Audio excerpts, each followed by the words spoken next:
Bonjour à tous. Alors, je suis vraiment navrée de vous faire rater cette pause qui, à mon avis, était fort attendue. Je suis un peu frustrée aussi d'avoir un peu à me presser par rapport au timing. Je vais faire de mon mieux. Je vais prendre le temps. Prendre le temps aujourd'hui, c'est essentiel, en tout cas, pour pouvoir déployer un peu sa pensée. Donc, effectivement, je vais peut-être vous donner un peu le cadre de mon intervention. Moi, je suis psychologue clinicienne. J'ai travaillé pendant 10-15 ans dans un service au CHRU de Lille en pédopsychiatrie, donc à destination d'enfants et d'adolescents. Et parallèlement, j'ai eu la chance auprès de Pierre de Lion, mon ancien chef de service, de m'associer à des missions de prévention sur la ville de Lille, et notamment la prévention des violences de manière très générale, mais en particulier les violences faites aux enfants, les violences entre enfants, comment par les actions de terrain prévenir toute forme de violence. Et je crois vraiment que c'est très en lien avec ce qui va se dire aujourd'hui, enfin ce qui s'est dit déjà depuis ce matin, puisque l'accès au langage, l'accès à la culture est une des meilleures préventions face aux violences, à la violence qui est constitutive de notre condition humaine. Et chez l'enfant, dans le développement de l'enfant, ça va être extrêmement important de pouvoir lui permettre d'acquérir ce langage de manière à bifurquer vers le langage pour éviter d'être dans les passages à l'acte. D'ailleurs, j'ai vu là tout à l'heure qu'il y avait un ouvrage très intéressant. J'ai essayé de retenir le nom, j'ai pris une photo avant de venir, mais je ne l'ai pas retenu. C'est Bantolila, je crois, sur c'est des mots ou des. Ça dit rien à personne? C'est quoi le titre? Bon, bref. En tout cas, c'est un peu. C'est ça. Le verbe plutôt que la barbarie. Contre la barbarie. Donc, dans cette pratique en secteur public enfant-ado, moi, j'ai commencé à me questionner aussi en tant que maman, très clairement, sur la place qu'occupaient les écrans dans le développement de l'enfant. Et donc, j'ai souhaité réaliser un travail de thèse sur ces questions, sur principalement comment... alors, le titre de la thèse, là, n'est pas le titre définitif, en fait. C'est un premier titre. J'ai beaucoup travaillé davantage sur la symbolisation, l'accès à la symbolisation chez l'enfant, et en quoi des pratiques excessives d'écran pouvaient freiner cette construction psychique. Alors, c'est un petit peu ce dont je vais vous parler aujourd'hui, vous expliquer en tout cas, avant même de parler des apports du livre, ce qui a déjà été beaucoup amené ce matin, et des précautions à prendre quant à l'utilisation des écrans, et en particulier chez le très jeune enfant. Je pense que c'est important, avant tout ça, de vraiment en revenir aux fondamentaux qui sont nécessaires à la croissance psychique harmonieuse de l'enfant. Et c'est seulement dans un second temps qu'on peut juger d'une médiation, le livre, l'écran, et de ce qu'elle va pouvoir apporter, en quoi elle va contribuer à ce développement. Mais avant tout, il faut savoir de quoi l'enfant a besoin pour se construire. Donc, je vais vous parler justement de manière très générale de la construction psychique et de ce qui est absolument nécessaire à l'enfant pour pouvoir s'épanouir. Alors la première chose, c'est l'interaction, c'est la relation. Ma collègue en a parlé un petit peu ce matin d'une autre manière que je vais l'aborder aujourd'hui. Ce qu'on appelle l'ancrage relationnel. Moi, je vous invite vraiment à lire les travaux de Bernard Gols à ce sujet notamment. Lorsqu'on parle du développement du jeune enfant, la question du lien est absolument centrale. L'ancrage relationnel, c'est ce qui fait référence dans la construction psychique à la nécessité d'un détour par l'autre, qui est absolument indispensable pour donner progressivement forme et sens aux sensations de l'enfant. Donc cet ancrage relationnel, il a été mis en avant par beaucoup d'auteurs. Moi, je vous invite à lire les ouvrages de Winnicott, de Bion ou encore d'André Green. Et ça souligne vraiment l'idée qu'aucun psychisme ne peut s'instaurer, s'éprouver, se construire sans appui sur un autre psychisme, sans avoir d'abord à être pensé par la présence d'un autre.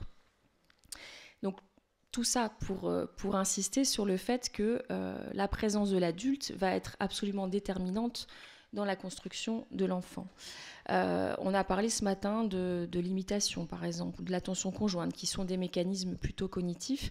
Moi, je vous parlerai aussi de l'accordage affectif et de la manière dont la présence de l'adulte dans cet accordage affectif, dans ce partage d'affect, parce que c'est de l'interactivité, hein, l'enfant amène aussi beaucoup de ses ressources et de son tempérament, parce que tous les bébés ne naissent pas avec le même bagage génétique et avec les mêmes propensions aussi à la relation. Donc ça dépend des parents, mais aussi c'est très en miroir cette relation-là. C'est-à-dire que si les parents sont face à un bébé qui est plutôt en difficulté, douloureux ou pour X ou Y raison, ils vont parfois avoir du mal à mettre en place leur parentalité parce qu'ils sont face à un bébé qui est peu réactif. Donc c'est vraiment pas seulement l'affaire des parents, c'est l'affaire de la relation.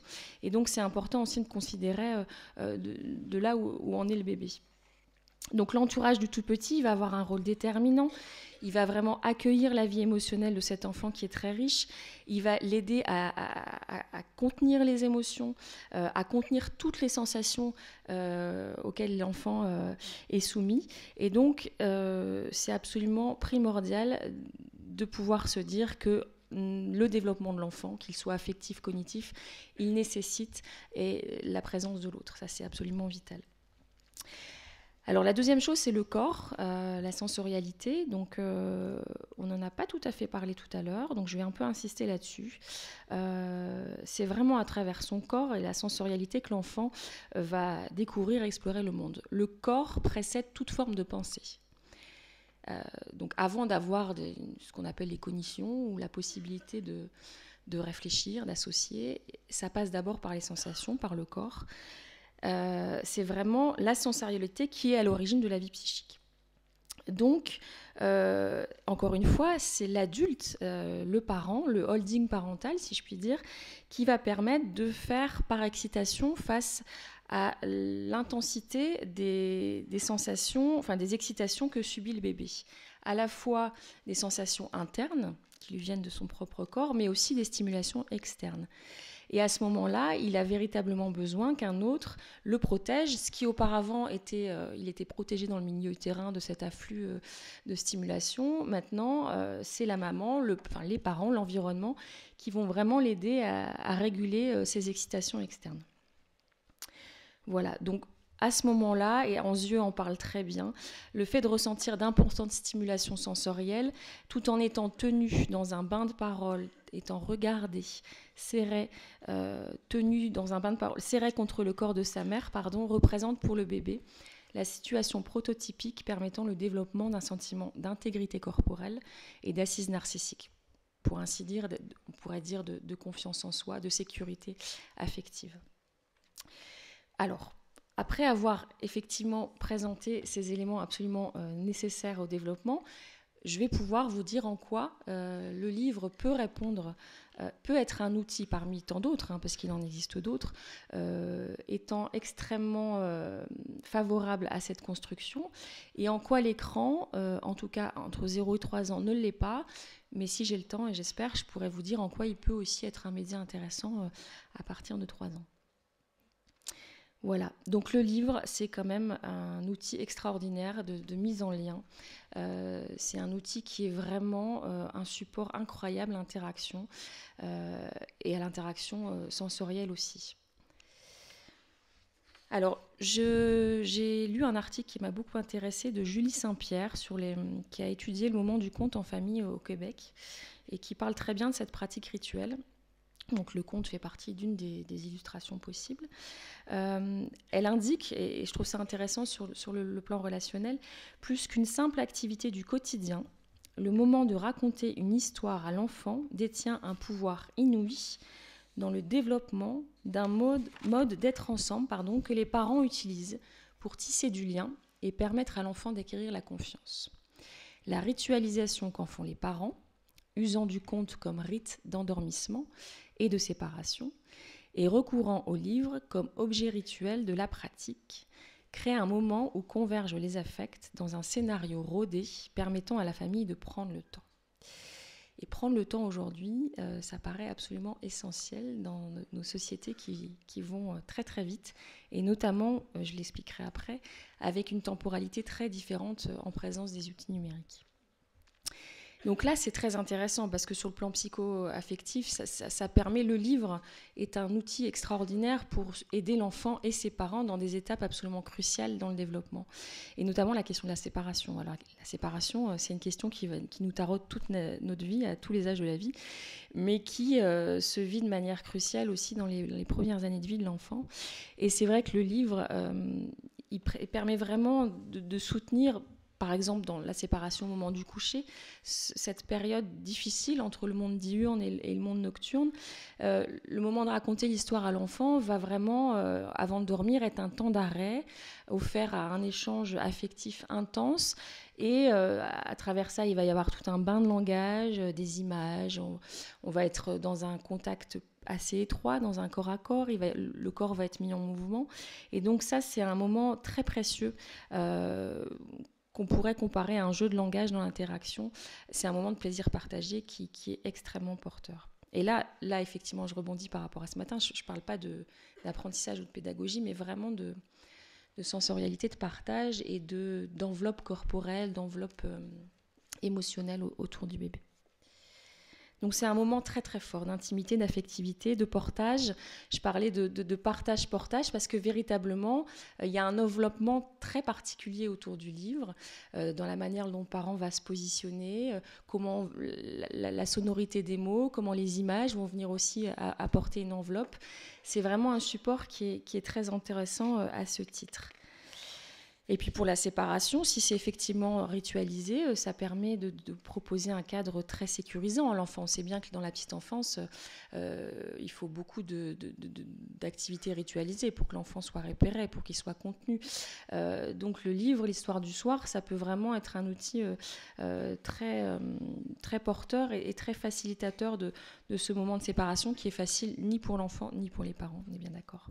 Et d'autant plus dans nos sociétés où quand même la norme, c'est de dormir de manière séparée, ce qui n'est pas une mauvaise chose en soi, au contraire, mais en tout cas, il y a un moment de transition qui est parfois compliqué à négocier, et donc le livre peut être un outil intéressant, et parfois aussi, quand il traite de ces thématiques-là, il y a pas mal d'ouvrages qui en parlent, et qui aident l'enfant et le parent à amorcer une discussion autour de ça.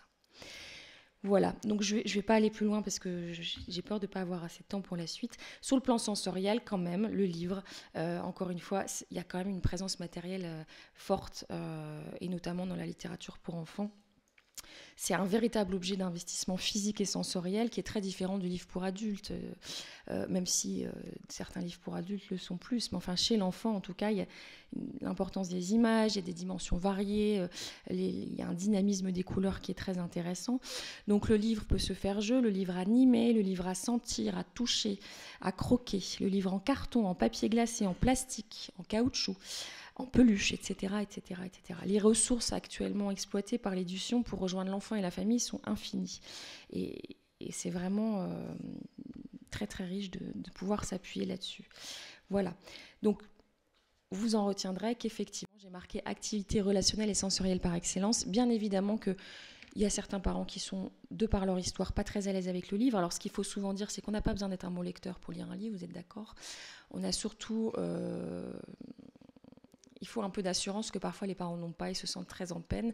Je pense que c'est important de créer justement des lieux d'échange où il y a des lectures de livres qui sont faites pour que les parents puissent aussi s'appuyer sur cette démarche.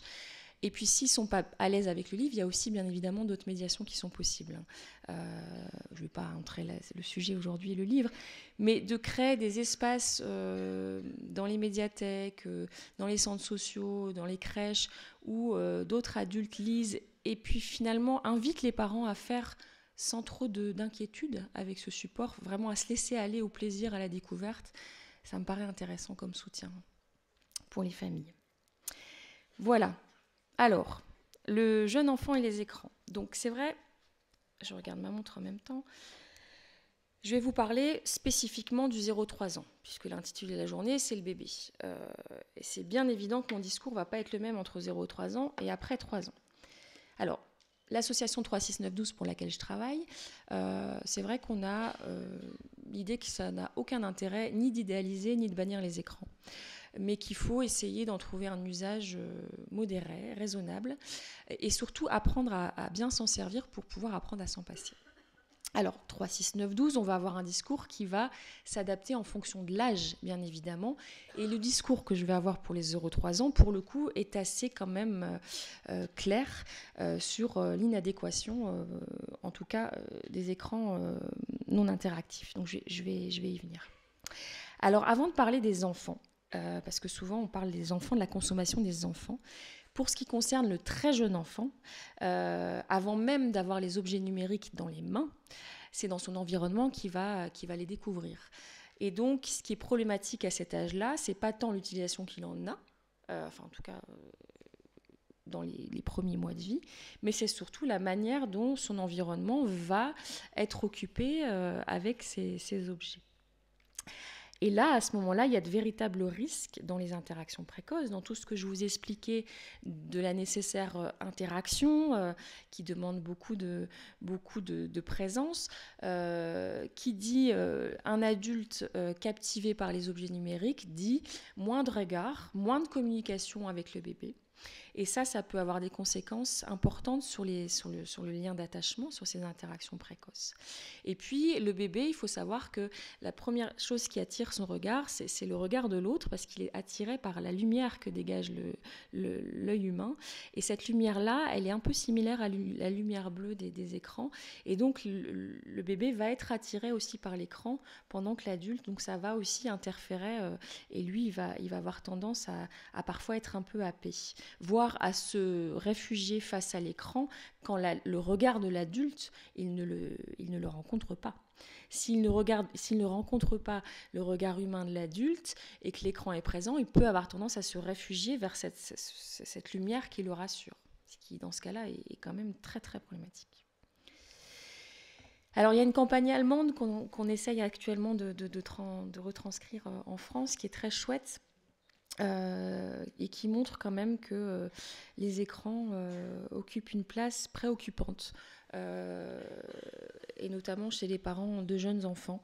Donc parfois les images valent mieux que les mots, et je trouve que ces images sont assez interpellantes. Et c'est vrai qu'on demande, je l'ai mis auparavant, combien de fois avez-vous regardé votre enfant aujourd'hui ? Alors attention, 3, 6, 9, 12, on n'est pas là non plus pour être dans le jugement et dans la condamnation des adultes. On est des parents, parce que on est tous adultes, certains parents, d'autres pas, mais en tout cas, l'idée c'est que la réflexion, elle soit sociétale sur cet usage, et que tout à chacun se sente concerné. Il ne s'agit pas de juger les pratiques des uns et des autres, mais de réfléchir à quelle fonction vient occuper l'écran à ce moment-là, et pourquoi il y a besoin d'avoir recours à l'écran. Alors, quand même, dans les sondages, là en 2017, donc c'est des sondages autodéclaratifs, donc on peut imaginer que les pourcentages pourraient être largement plus élevés. Les gens répondent plus ou moins authentiquement. C'est pas facile de répondre à ce genre de questions. Mais c'est vrai que 50% des parents reconnaissent qu'ils se laissent distraire par leurs enfants durant les échanges avec eux.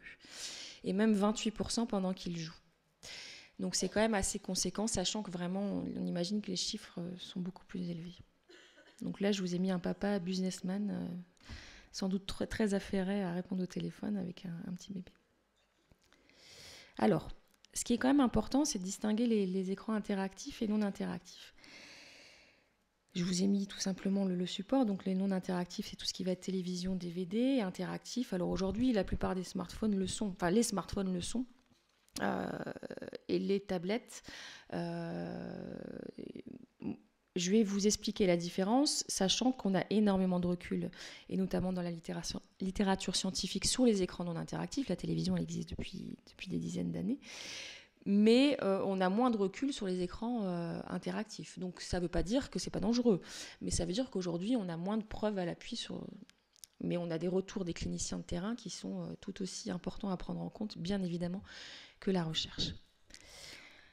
Alors, ce qui est sûr, c'est que toutes les études montrent actuellement que les écrans non interactifs, donc je vais parler principalement de la télévision, ont un effet négatif sur le développement.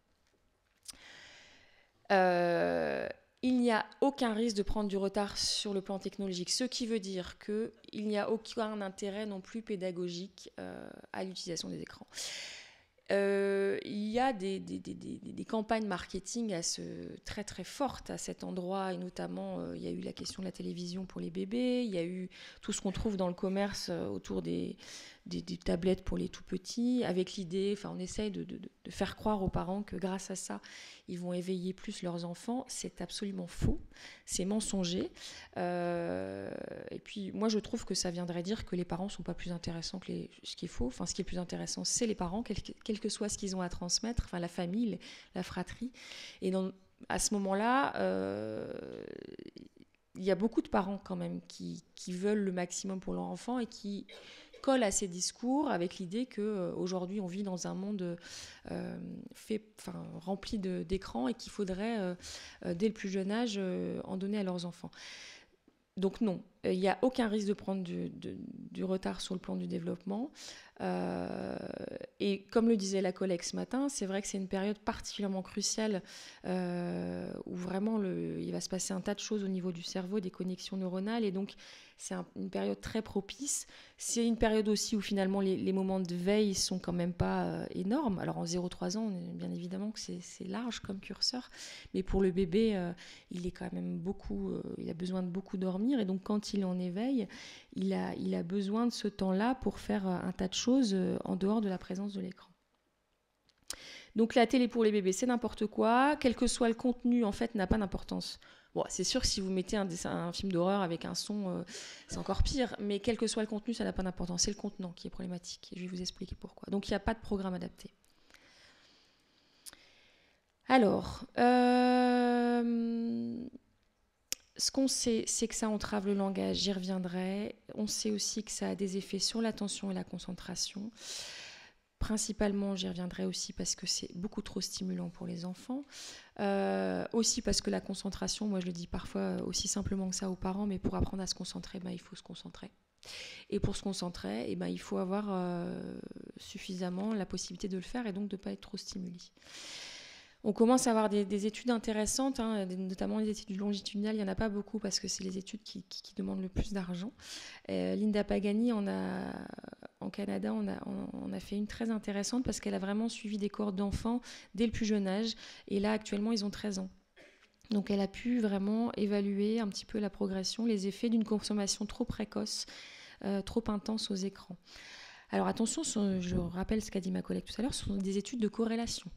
Corrélation et causalité, ce n'est pas la même chose. C'est-à-dire qu'on observe des corrélations, on observe des relations, des liens, mais il ne s'agit pas bien évidemment, la cause directe ne peut pas être identifiée. Dans l'environnement de l'enfant, il y a un tas de choses qui interviennent et on ne peut pas isoler l'effet écran de tout le reste. Mais il y a des corrélations significatives. Et donc, notamment, une consommation trop précoce et trop intense avant 2 ans, ou autour de 2 ans, montre que ça suscite à l'adolescence des difficultés claires dans les interactions sociales, avec un risque de se victimiser, un risque d'isolement et un risque de comportement déviant.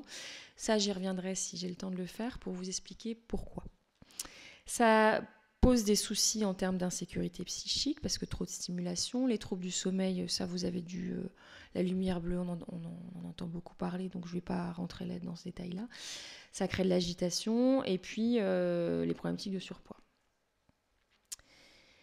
Alors, les écrans interactifs. Est-ce que la tablette, effectivement, pourrait être plus intéressante pour les bébés ? Alors, aucune étude ne montre d'effet délétère, mais encore une fois, on n'a pas d'étude. Donc, ce premier point, il est bien évidemment à prendre avec beaucoup de précautions. C'est vrai que contrairement à la télévision, qui est absolument pas adaptée parce que ça rend l'enfant très passif. Or, l'enfant, il a besoin d'explorer, je vous ai dit, à travers son corps, sa motricité, et il a besoin surtout de se sentir acteur du monde. Il a besoin de se rendre compte qu'il a un effet, qu'il peut faire des choses et que ça engendre dans la réalité des choses. Donc, les écrans passifs, c'est vraiment à bannir. La technologie interactive, c'est vrai qu'on peut imaginer que ça correspondrait un peu mieux à ce qu'a besoin le jeune enfant, c'est-à-dire au stade de développement sensorimoteur qui consiste à toucher, à essayer. Mais évidemment qu'il manque un certain nombre de choses et que donc c'est absolument nécessaire de ne pas... Si l'enfant n'y est pas exposé du tout, c'est très bien. S'il y est un petit peu, je vous expliquerai l'idéal, mais en tout cas, il manque 4 dimensions qui sont absolument primordiales à cet âge-là. Donc je vous en ai parlé dans l'introduction, le rapport au corps. Bien évidemment que du bout des doigts, c'est une expérience corporelle qui est extrêmement incomplète. D'ailleurs, il y a des enfants que vous voyez après toucher du bout des doigts un tas de choses... autour d'eux. Alors, souvent, les parents, moi, j'ai toujours un peu de peine parce qu'ils sont absolument émerveillés de voir leurs enfants aussi autonomes dans cette pratique du numérique. Et moi, je leur dis, mais en fait, vos enfants sont juste de formidables imitateurs et ils ont ce spectacle-là tellement régulièrement qu'ils vont spontanément imiter ce qui se passe dans l'environnement. Serge Tisseron raconte une anecdote d'un couple qui avait consulté pour un bébé qui se tenait toujours comme ça, la main sur l'oreille. Donc ils sont allés voir des spécialistes, ORL, etc., voir s'il y avait un problème. Et puis lui, il a retracé un petit peu l'histoire, il a essayé de comprendre un peu ce que cet enfant faisait dans son quotidien. Et en fait, il s'est rendu compte que le papa avait ce petit rituel de promener son enfant au parc, ce qui est très bien, mais qui, à ce moment-là, il profitait de passer des coups de téléphone assez régulièrement et qu'en fait, le bébé, il avait imité ce geste qu'il voyait faire régulièrement par son papa, qui est quand même son super-héros et à qui il s'identifie beaucoup. Donc l'interaction seulement se fait avec les doigts. Bien évidemment qu'il manque beaucoup d'autres sens qui ne sont absolument pas sollicités pour l'instant, parce qu'on va créer des technologies de plus en plus. Un jour, on pourra sentir les odeurs à travers nos écrans, je ne sais pas comment, mais enfin, en tout cas, ça ne remplacera pas quand même la sensorialité en dehors des écrans. Et puis à cet âge-là, l'enfant, il est dans une dépendance extrême aux objets, c'est-à-dire que, et ça sera aussi ça qui va lui permettre de construire son langage, il a besoin d'être dans l'instant présent, dans l'ici et maintenant, il a besoin de voir pour se représenter les choses. C'est ce qu'il voit qui existe d'abord dans sa pensée, et ensuite il sera en capacité de se représenter les objets absents. Donc ça dépend beaucoup de l'instant. Le rapport au temps, alors ça, c'est valable à tout âge. Face aux écrans, on est quand même tous complètement déconnectés de la temporalité. Déjà parce que le rapport au temps n'est pas le même. Il y a une forme de réversibilité permanente et totale au sein de la culture du numérique, à la différence du monde réel. Le numérique, il impose quand même un éternel présent. Alors un exemple simple, vous décidez le soir d'aller consulter vos mails, vous dites j'y passe 5 minutes et puis finalement, de fil en aiguille, vous êtes aspiré par un tas de choses et vous vous retrouvez à avoir passé 2 heures devant votre écran. La notion de temps, on la perd complètement. Donc ça va être très important dans l'éducation aux médias pour que l'enfant puisse être en présence des outils numériques, il va falloir que d'abord, parce que de toute façon il a besoin d'acquérir la notion sur ses repères temporels, il faut qu'il soit d'abord bien ancré. Sinon, il risque vraiment d'autant plus de s'y perdre. Et on sait combien, vous qui travaillez dans la petite enfance, à quel point ça prend du temps, le repérage dans le temps, nos spatio-temporels chez l'enfant. Et donc, c'est certainement pas l'écran qui va lui permettre de se repérer, puisqu'au contraire, même nous, il nous empêche d'être repérés temporellement. Parmi les autres dimensions, bien sûr, ça va être ce que j'ai dit, l'interaction qui va pas être la même à travers l'écran et dans la vie. Je vous ai expliqué tout à l'heure en quoi c'était important d'être dans l'interaction. Plus spécifiquement par rapport au langage, le langage, les prémices du langage, ils vont beaucoup se mettre en place aussi à travers l'observation que l'enfant va faire du visage de l'autre et de comment il va décrypter aussi les mimiques. Donc le portage visuel est très très important. L'appui du regard de l'adulte, les conduites d'imitation qui sont très très précoces dans le développement, tout ça, ça va être des précurseurs absolument fondamentaux pour le développement du langage. Bien évidemment que face à un écran, il n'y a absolument pas cette relation, cette réciprocité, cette adaptation. Et notamment, je vais y revenir après, dans la communication, dans les échanges avec l'adulte, il y a les conduites d'imitation, il y a l'échange de regards, et puis il y a ce qu'on appelle le mamané, c'est-à-dire cette façon toute particulière qu'on a de s'adresser au bébé. Ça prend des formes un peu hystériformes parfois, c'est-à-dire qu'on parle avec des mimiques très, très forcées, avec une voix particulière, mais c'est parce que en fait, on s'adapte très bien à ce dont le bébé a besoin, c'est-à-dire qu'on en rajoute. Parce que c'est ça qui va l'aider à décrypter. Donc on amplifie les mimiques, on a une tonalité de voix toute particulière, et ça, bien évidemment, que seul l'être humain, dans une relation affective, dans une relation de proximité, peut le faire. En aucun cas, un écran ne va pouvoir apporter ça à l'enfant. Donc, l'apprentissage des mimiques, l'apprentissage affectif est absolument primordial, et face à l'écran, c'est pas possible. Sur le plan de l'attention et la concentration, alors les écrans sont trop colorés, sont trop bruyants, sont trop... Alors souvent on fait un peu des comparaisons avec l'alimentation, parce que ça parle aux parents. Tisseron dit parfois, c'est comme si vous décidiez de mettre des frites dans le biberon d'un bébé. Alors, c'est pas que les frites, c'est très très bon, les frites, hein, on est d'accord, surtout moi qui suis du Nord. Mais on ne donne pas de frites à un enfant de moins de 3 ans. Et ben, en termes de stimulation, c'est pareil. En fait, les écrans ne sont absolument pas adaptés à un jeune enfant. Avant 3 ans, alors l'association américaine de pédiatrie, c'est vrai qu'elle recommande 2 ans. Entre 2 et 3, on peut peut-être faire quelques écarts, et je vous expliquerai après, mais en tout cas, c'est beaucoup trop stimulant. Le cerveau du bébé n'est pas en capacité de tolérer. Je vous parlais tout à l'heure de la fonction parexcitatrice de l'environnement. Pour le coup, un enfant confronté aux écrans reçoit un afflux sensoriel qu'il ne peut pas digérer. Et donc, même si éventuellement il y a un parent présent, voilà, ça vient l'intruser et ça vient l'insécuriser très fortement sur le plan corporel. Et alors, ce qui est intéressant, c'est que les études ont montré que une télévision allumée dans une pièce, même si un enfant n'est pas mis face à l'écran, mais s'il joue un peu plus loin, ça a aussi des effets. Sur sa concentration, sur son attention. Et ce qui est problématique, c'est qu'à ce moment-là, ça va venir casser ces séquences d'apprentissage. Si par exemple, ce petit bébé qui a plusieurs mois est en train d'essayer d'attraper le hocher, alors déjà, ça lui demande une énergie extraordinaire. Et puis là, il va être interrompu parce qu'il y a un bruit, parce qu'il y a un signal lumineux ou sonore qui va l'interrompre. Et il va retomber à la première étape. Et donc, ça va l'empêcher de progresser dans son jeu, dans ses séquences d'exploration. Donc ça, c'est important aussi de pouvoir le dire aux parents, que même la télévision, même s'ils ne sont pas mis juste en face, ça a quand même des effets quand elle est dans la même pièce. Donc ce qu'il faut retenir, c'est qu'effectivement, à cet âge-là, il a besoin d'interagir avec ses cinq sens, de jouer, de manipuler, de toucher, d'être vraiment acteur du monde et d'être dans l'interaction. Et le jeu, à ce moment-là, il a une place primordial, le jeu précoce, parce qu'il y a du jeu aussi avec le bébé, jeu très sensoriel, c'est absolument fondamental pour qu'il puisse se construire. Donc c'est important de reconstruire ses repères spatiaux et les repères temporels. Et la narration, le livre, est un outil particulièrement facilitateur du repérage temporel. Je vous l'ai dit un petit peu auparavant. Alors, je vois le temps qui passe. Peut-être quand même vous amener un peu de nuance en parlant de l'enfant un peu plus âgé. Parce que là, vous allez vous dire, on va repartir avec l'idée que les écrans, c'est très dangereux. Alors oui, c'est très problématique pour les jeunes enfants.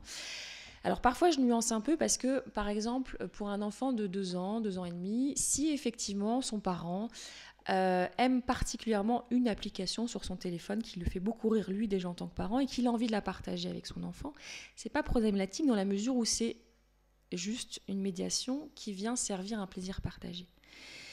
À partir du moment où il y a l'enfant, ce à quoi il est réceptif, c'est le plaisir aussi que l'adulte peut avoir dans l'interaction. C'est ça qui le nourrit énormément, qui nourrit sa confiance en lui. S'il n'y a pas de plaisir, ça ne fonctionne pas. D'où, parfois, je dis aux parents, si vous n'aimez pas la lecture, on va trouver d'autres choses, parce qu'il faut que le parent soit aussi ait envie et cet élan dans la rencontre. Mais alors, je dis bien aux parents, par contre, cette interaction-là, il faut bien sûr qu'elle soit pas trop régulière ou qu'elle ait lieu sur un petit temps, qu'il y ait d'autres choses avec lesquelles vous échangez. Mais éventuellement, si c'est partagé, ce ne serait pas dramatique que de le faire. Alors, 3-6 ans. Donc 3, 6, 9, 12, c'est les repères des étapes importantes. Alors il y en a d'autres, mais 3 ans l'entrée en maternelle, 6 ans l'entrée à l'école primaire, 9 ans c'est l'âge où on estime qu'un enfant doit à peu près savoir lire et écrire, et 12 ans l'entrée dans l'adolescence. Donc là on est plus sur la période de l'école maternelle. Et c'est vrai que ça va être une période d'évolution exponentielle de l'enfant, et puis ça va être aussi la période où il va devoir d'autant plus se socialiser, même s'il a déjà eu des expériences de socialisation dans sa famille, là, ou dans la crèche, il va devoir affronter l'école qui, quand même, parfois, pour certains, est un environnement très hostile, parce qu'il y a quand même les classes sont quand même remplies, archi-remplies, et donc c'est quand même loin d'être simple d'affronter tout ce monde en même temps.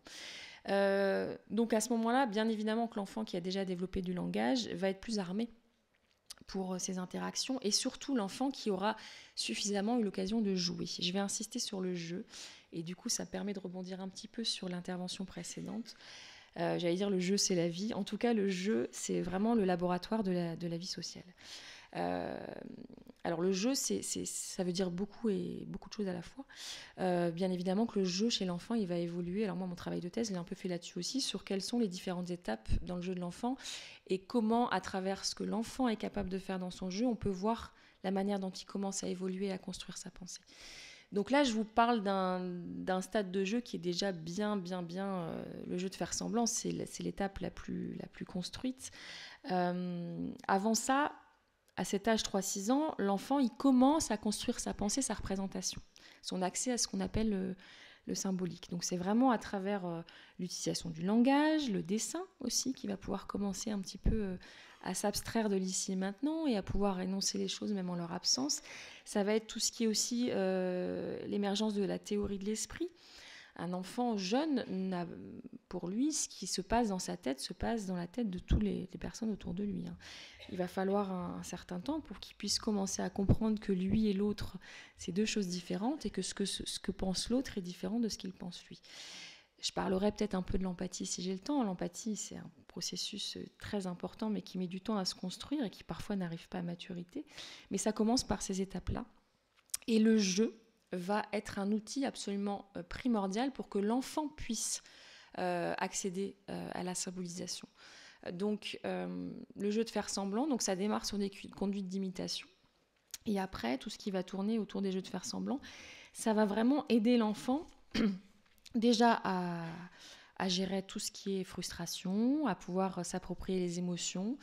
Ça va être une façon pour lui aussi d'explorer à travers son jeu différentes facettes. Un enfant qui joue spontanément, alors il est un peu plus grand là, que 0-3 ans, mais il utilise respectivement ses deux mains. Et donc, il a, par exemple, s'il a l'occasion de jouer avec des petites figurines, il va spontanément jouer au minimum de personnages, parfois bien plus.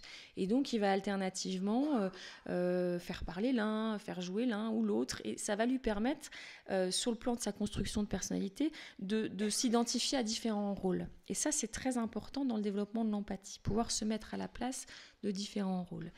Chose qu'on ne retrouve absolument pas dans l'utilisation des écrans, et notamment la télévision, parce que face à la télévision, et d'autant plus parce que les contenus sont, même si on parle de contenus adaptés, vous avez qu'à regarder les dessins animés aujourd'hui, moi je les trouve d'une rapidité déconcertante, et moi ça m'irrite, donc je me dis que bon, ça doit faire quand même des choses compliquées aux enfants. Quel que soit le contenu, la plupart du temps, ils ne comprennent pas grand-chose. Vous n'avez qu'à faire l'expérience de demander à un enfant de raconter. Ils ne comprennent pas grand-chose, et en général, pour se rassurer, leur réaction, c'est de s'identifier à un personnage. Parce qu'ils arrivent au moins à capter une chose comme ça, et puis ils vont s'identifier souvent au personnage qui leur paraît être le plus proche d'eux. Alors à cet âge-là, bien évidemment qu'ils n'ont pas une représentation de leur personnalité, mais autour d'eux, ils entendent déjà beaucoup de choses à leur sujet. Donc c'est comme ça qu'il y a des enfants qui vont un peu s'enfermer dans des postures et qui vont surtout rester dans une place unique et qui ne vont pas explorer d'autres postures. Et ça a des effets sur la construction de l'empathie. Donc trop de consommation d'écran, ça ne permet pas suffisamment de jeux, d'interactions qui vont permettre justement d'explorer ça. Alors, peut-être dire quelques mots du langage qui compléteront les propos de ma collègue ce matin. À cet âge-là, bien évidemment que le langage, il passe beaucoup par l'utilisation de l'objet. Alors, elle parlait de l'attention conjointe, l'imitation et du pointage. Donc, c'est des termes très, très spécifiques, mais ce qui veut dire simplement qu'un enfant, le sens du mot, il va le comprendre à travers ses sens, à travers l'utilisation qu'il va pouvoir faire ou que son environnement va pouvoir faire de l'objet à travers le corps. Je vous parlais de la sensorialité. Par exemple, une maman qui va dire « Viens mettre ton manteau, mon petit », eh ben, ça va être matérialisé par des trajectoires dans l'espace. Ça va être matérialisé par l'objet en présence, par le mouvement qu'il induit. Et c'est à ce moment-là que le mot prend forme. Aucun enfant ne peut apprendre du langage à travers un écran. Le langage nécessite une interaction, nécessite un échange d'être humain à être humain. Donc, il faut que l'enfant ait du temps à ces interactions et du temps à l'expérimentation. Ce qu'on remarque, c'est dans les familles où les écrans sont trop présents, ça diminue nettement les interactions, ça diminue nettement le bain de langage. Ma collègue parlait d'exposition au langage. Ben oui, il faut que l'enfant soit nourri dans les interactions par le langage et par plein d'autres choses aussi. Ça passe aussi par par d'autres choses, par tout ce qui est sensoriel. Le langage fait partie de la sensorialité, mais il y a tout ce qui va venir contenir l'enfant et le sécuriser. Donc bien évidemment que les rythmes et les intonations sont absolument pas ajustés. La télé, alors même si parfois on fait dire, moi ça m'impressionne toujours, je crois qu'il y a que Dora l'exploratrice qui fait ça, où on pose une question à l'enfant, alors en plus parce que les jeunes enfants au départ ne comprennent pas ce que c'est que la télévision. Moi, pendant longtemps, petite, j'ai cru qu'il y avait quelqu'un derrière la télévision. Peut-être que vous faites partie aussi de cette difficulté à comprendre ce que c'est que l'image et qu'est-ce que c'est que cette animation derrière l'image. Et tout petits, ils ne comprennent pas bien. Et donc, on leur fait comme ça répéter des mots. Alors, les parents s'imaginent que du coup, ça a des effets. Mais enfin bon, c'est de l'écolalie pure et dure. C'est de la répétition. Mais ça ne vient pas s'ancrer dans le corps et ça ne prend pas sens pour l'enfant. Et puis, il n'y a pas toute cette... Dans le verbal, il y a tout ce qui va être non-verbal, la mimique, l'intention, la tonalité de la voix, tout l'échange, la connexion émotionnelle, bien évidemment qu'elle n'est pas présente avec l'écran. Et c'est ça qui est problématique. Donc les études sont claires là-dessus, je ne vais pas y revenir. Ça a des effets sur le langage, ça appauvrit le lexique. Alors, par contre, donc j'ai dit à 3-6 ans, on peut commencer à mettre en place des écrans. Ça peut si c'est accompagné. Ce qui va être le problème avec les écrans aujourd'hui, c'est que l'utilisation qu'on en a est majoritairement isolée. Chacun son écran. On est à une moyenne de 5,5 écrans par foyer. Si on fait le total entre les tablettes, les smartphones, on y est très vite, voire plus, je pense. Le problème, c'est qu'aujourd'hui, chacun a son écran. Et que l'enfant, l'écran va pouvoir être un support d'apprentissage. Regarder des films en famille, s'intéresser, ça peut être un support intéressant. Le problème, c'est que c'est une activité qui n'est la plupart du temps pas partagée. Ce qui va être très important, parce que les écrans mobilisent quand même des ressources qu'on mobilise peu par ailleurs, et notamment l'intelligence visuospatiale qui est très très sollicitée par les écrans. Mais ce qui est problématique pour l'enfant, c'est que ça ne sollicite pas l'intelligence narrative. Et ce qui va être déterminant à cet endroit-là, c'est la manière dont on va les utiliser autrement. C'est-à-dire que si l'idéal, ce serait de les partager. Mais bien évidemment que les parents n'ont pas toujours le temps de s'asseoir, de regarder un dessin animé, et que souvent ça les aide, et puis on ne va pas les juger pour ça, parce qu'on est tous logés à la même enseigne, ça les aide à avoir un peu de temps pour faire autre chose. Mais en tout cas, s'ils n'ont pas ce temps-là pour être avec l'enfant, ce qui est primordial, c'est de leur dire de questionner l'enfant sur ce qu'il fait, sur ce qu'il voit à travers les écrans. C'est-à-dire vraiment inciter cette intelligence narrative. Aider l'enfant à prendre du recul par rapport aux images, parce qu'en général, les images sont tellement sensorielles qu'on y colle, et que l'enfant, il en perd cette capacité de recul, qui est très importante pour qu'il se rende compte en plus que les images et la réalité, c'est deux choses différentes. Et donc, inciter l'enfant à raconter, c'est l'inciter à reconstruire un récit, un peu comme dans les histoires qu'on lui raconte. C'est tout simple, c'est de lui dire, voilà, t'as vu qui, il y avait quoi, ça se passait où, d'inviter l'enfant à construire son récit. C'est extrêmement important parce qu'on sait bien que l'intelligence narrative, c'est ce qui va permettre de se construire à travers un récit, et c'est fondamental pour la construction de la personnalité. Bon, ça, je ne vais pas y venir. Le jeu, je vous en ai parlé. En tout cas, on insiste beaucoup à 3, 6, 9, 12 sur l'idée que les écrans, les consommer à partir de 3 ans dans l'idéal, en tout cas, il faut qu'on les consomme autrement. Il faut le consommer de manière accompagnée. Alors, quand on le fait ensemble, c'est très bien. Ou alors vraiment d'inviter le maximum les familles, les enfants à parler de ce qu'ils font à travers les écrans. D'encourager l'alternance, c'est-à-dire qu'il faut pouvoir associer la pratique d'écran à une durée, parce qu'il ne faut surtout pas que ça prenne trop de temps. Déjà que le quotidien des enfants est très chargé. Quand on voit les chiffres de la consommation quotidienne, on se dit surtout quand il y a une journée de classe, comment font-ils pour trouver ce temps-là? Et surtout, ils ne font rien d'autre que ça. C'est ça qui est dramatique, c'est que tout ce temps pris et les prive d'autres explorations qui sont absolument primordiales. Donc les utiliser de manière accompagnée, et puis d'apprendre à l'enfant à s'autoréguler. Ça va être vraiment très important, c'est que dès le plus jeune âge, il va falloir pouvoir toujours associer un temps d'écran à un moment, à un temps.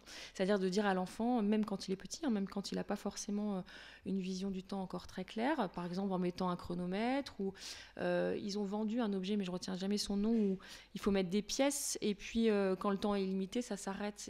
Mais vraiment d'associer toujours à l'enfant une durée au moment où il est face aux écrans, pour qu'au fur et à mesure, il puisse intégrer aussi ça. J'aurais encore des millions de choses à vous dire. Je peux encore prendre 5 minutes. Qu'est-ce que j'aurais à dire d'important? Oui, alors à partir de 6 ans, ce qui va être primordial aussi, euh, on va commencer à pouvoir vraiment à solliciter la créativité des enfants à travers, en dehors, mais aussi avec les outils numériques. Ce qui va être très important, c'est de faire de l'éducation aux médias très tôt. Même dès la maternelle, ce serait possible, mais en primaire particulièrement. C'est qu'il faut pouvoir aussi expliquer aux enfants comment ça fonctionne, les images, pour qu'ils apprennent aussi à prendre du recul par rapport aux images, et de savoir que les images, ça n'est jamais le reflet de la réalité. Alors ça peut être simple, il y a des petites applications, il y a Scratch Junior par exemple. L'appareil photo, c'est formidable pour ça. Alors aujourd'hui, c'est plus le smartphone que l'appareil photo, mais peu importe. Très rapidement, proposer aux enfants de jouer avec les images leur permet vraiment de s'approprier cette différenciation entre la réalité et l'image. C'est tout simple, hein. Ça peut être par exemple votre enfant, il s'amuse à vous prendre en photo, ensuite il rajoute des oreilles de lapin, j'en sais rien. En tout cas, il remarque qu'il peut avoir une action sur l'image qui la transforme. Ça va l'aider aussi à comprendre. Ça va l'aider petit à petit aussi à comprendre du coup que les images ne sont pas toujours le reflet de la réalité. Et petit à petit, on va aussi à développer l'esprit critique. On va expliquer ce que c'est qu'Internet, on va expliquer en quoi tout ce qu'on y trouve est loin, très loin d'être le reflet d'une vérité, ça c'est sûr. Qu'est-ce que la vérité de toute façon? Mais en tout cas sur Internet on trouve plein de choses, et qu'il va falloir pouvoir protéger les enfants, leur apprendre très tôt comment pouvoir utiliser Internet, les réseaux sociaux de manière plus sécurisée. Et je rajouterais aussi qu'il y a toute l'éducation autour de l'intime, le public, et surtout du droit à l'image. Alors ça, le droit à l'image, c'est très important d'éduquer les enfants très tôt à ça. Et alors moi, je donne souvent un exemple assez simple. Alors c'est vrai qu'aujourd'hui, on partage énormément de photos de notre progéniture parce qu'on en est très fiers, parce qu'on les aime très fort, et que ça nous narcissise beaucoup aussi, il faut bien le dire. Mais du coup, on les partage beaucoup à travers les réseaux. Alors parfois, c'est des réseaux plus privés. Par exemple, sur WhatsApp, vous pouvez avoir un groupe famille, donc ça paraît plus protégé. N'empêche qu'à ce moment-là, très peu de parents ont ce réflexe de demander à leur enfant est-ce que tu es d'accord pour que je partage à papy et mamie, par exemple, cette image de toi? Et bien ça, si on le fait très tôt, ça va permettre à l'enfant de comprendre que son image lui appartient, et de comprendre ensuite que l'image de l'autre appartient aussi à l'autre et qu'il ne peut pas la diffuser comme il l'entend. Donc c'est très important, dès le plus jeune âge, de leur expliquer ce que c'est que le droit à l'image, et qu'il a le droit de disposer de sa propre image, et que plus tard il devra respecter aussi les images des autres. Et ça, c'est de la prévention aussi pour, bien évidemment, toutes les problématiques de harcèlement sur les réseaux qu'on rencontre à l'adolescence. Je m'arrêterai là parce que l'intérêt, c'est aussi d'échanger avec vous, et j'aimerais bien entendre vos questions. Merci beaucoup.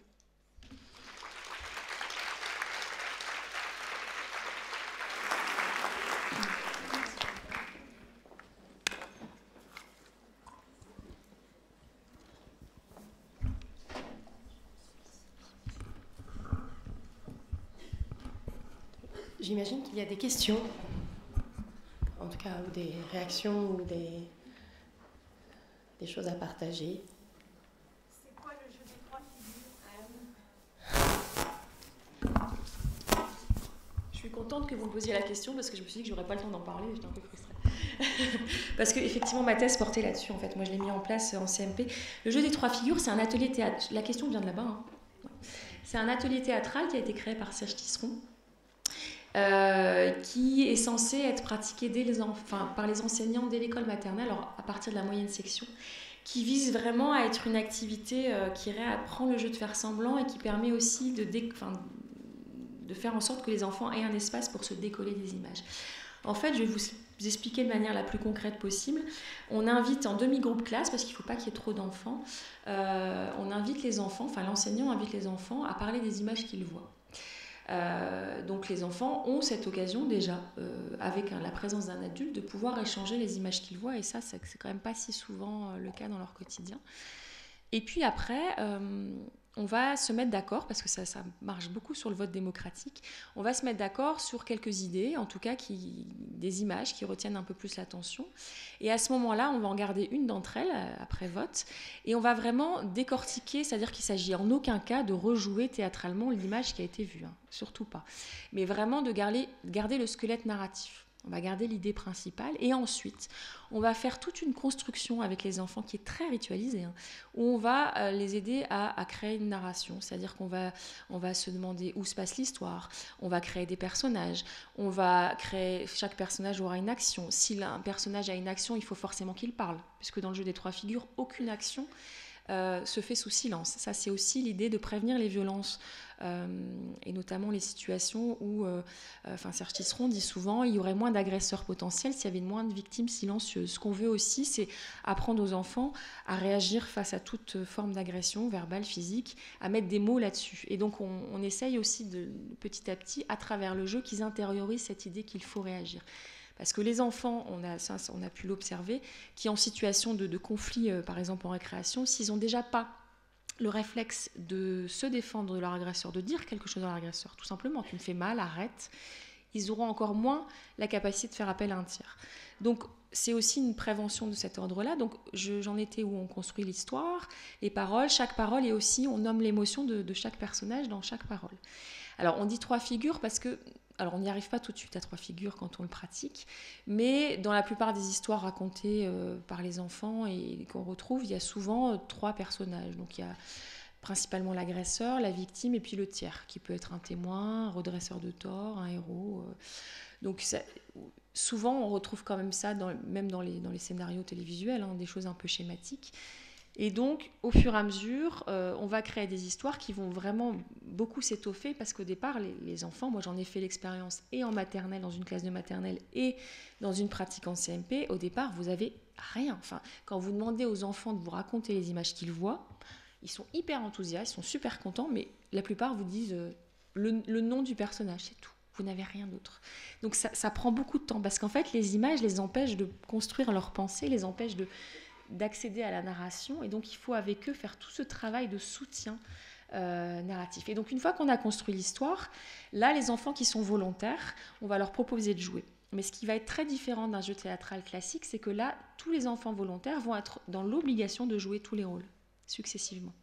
Donc si par exemple on a 3 personnages, il va jouer d'abord le premier, puis le deuxième, puis le troisième. Donc on va jouer autant de fois qu'on a de personnages. Et là, l'intérêt, c'est de développer les capacités d'empathie, parce que l'empathie, c'est quelque chose qui se vit à travers l'expérience corporelle. Donc dans le jeu de faire semblant, c'est comme ça qu'on va réussir aussi à permettre de changer de rôle et d'explorer différentes facettes. Et donc il y a ce jeu de rôle qui vient aussi rendre plus souple les capacités d'identification des enfants. C'est peut-être un peu long comme réponse, mais en gros, c'est ça. Et alors, on forme les enseignants. Alors, je ne sais pas sur quand, par contre, s'il y a des formations qui sont proposées. Vous en avez déjà entendu parler ? D'autres remarques ou questions ? Alors, comme vous êtes un peu dans l'ombre, et nous, on est très très fort éclairés, on a même un peu chaud. Alors, la matinée va donc s'achever. J'aurais souhaité quand même faire une toute petite remarque suite à ton intervention et celle de Camélia. Alors, tu parlais de complémentarité entre écran et livre. Et comme c'est un peu notre combat quotidien, le livre, tu as beaucoup parlé de Bernard Gols, tu l'as beaucoup cité. Et c'est vrai que j'ai réécouté une conférence qu'il a donnée pour l'association Cinéma 93. L'année dernière, les professionnels de la médiation aussi de l'image animée, s'interrogent de plus en plus sur la fréquentation des tout-petits avec, bien sûr, les images animées, mais plus particulièrement le cinéma qui est un art. Et donc, ils avaient invité Bernard Gols. Et dans mon souvenir, je pense qu'il l'écrit aussi, c'est-à-dire que l'expérience d'un partage, c'est effectivement un partage commun, d'émotions partagées, du plaisir, on peut parler comme ça peut-être, mais il dit aussi que c'est un espace pour se différencier. Et je trouve que partager, c'est aussi éprouver du commun et du différent, et que c'est tout à fait essentiel pour l'enfant pour se construire, effectivement dans un moment sécurisant, tranquille. Je pense que la littérature nous permet ça. Elle nous permet ça quand on est adulte, mais elle nous permet ça aussi quand on est petit. Et effectivement, je pense que c'est quelque chose qu'il ne faut pas perdre de vue quand on lit avec les tout-petits. J'avais envie, une dernière chose aussi, qui a peut-être moins été abordée, mais qui me semble aussi un peu important, c'est d'avoir bien conscience les uns les autres qu'il y a des vrais enjeux économiques autour de ces questions des écrans. Et qu'il ne faut pas... On n'en a pas parlé ce matin, je ne sais pas si on en parlera cet après-midi, mais c'est un vrai enjeu que de leur trouver une place, et dans la vie de nos enfants aussi, parce que l'enfant est aussi un marché, hein, un espace en tout cas marchand, de plus en plus la petite enfance aussi, et qu'on n'est pas à l'abri aussi d'une sorte d'agressivité économique dans ce champ-là, et que je pense que de se le dire un peu, ça peut nous permettre aussi de poser des bases pour se donner des espaces où l'enfant rencontre autre chose que des écrans. Il y a un auteur, un philosophe, designer qui s'appelle Roberto Casati, qui a écrit un livre que je vous invite à lire, qui s'appelle « Contre le colonialisme numérique », où il pense à préserver des espaces sans écran pour l'enfant, pour son développement. Je pense que ça vaut aussi pour les adultes que nous sommes. Je vous remercie. On se retrouve à 14h tapante, on démarre. Voilà. Merci de votre attention.